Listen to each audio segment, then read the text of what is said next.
I'm Clint Hawking, and I'm the creative director on Far Cry 2.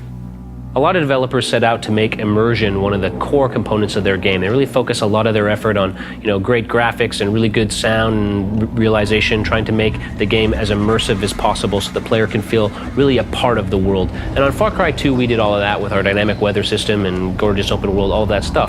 But what was more important for us was to immerse the player in the physicality of his avatar, to make him really feel like he is physically embodied in that world. So then he really feels the weather around him. He really feels the day and night cycle. He really feels like he's walking through these open savanna plains. He feels his physical presence in the world. Obviously, weapons are a really important part of Far Cry 2, and we really worked hard to make sure not only do we have sort of really punchy, firing and reload animations, but we also wanted to make sure that as the weapons degrade over time, you get to see the shaders become rustier and dirtier and muddier, and when the weapons jam and malfunction, you need to clear those jams, and you need to actually struggle with the weapon a little bit as it gets older. Eventually, you keep the weapon for too long, you keep using it even though it's worn out, it'll just blow up in your hands. So all of that's in service of really making the player feel a physical connection with the guns upon which his survival depends so heavily. Also, if you've got a 50 square kilometer open world, that means vehicles are really important, and we put the same amount of effort in making sure all of our vehicle animations were just as immersive and just as physical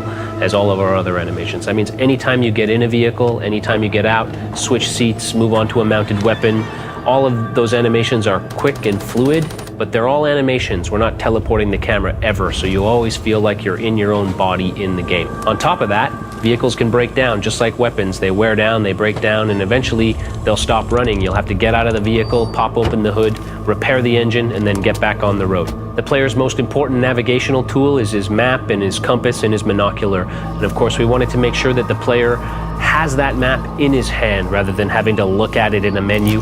That means that the player can check his position at any time, he can navigate the world, he can see where he needs to go, see where his objectives are in the world using a paper map that he holds in his physical hands in the game world. Healing is another important way that we create a visceral connection between the player and his avatar. When you have a small wound, all you need to do is inject a syringe into yourself and you're good to go.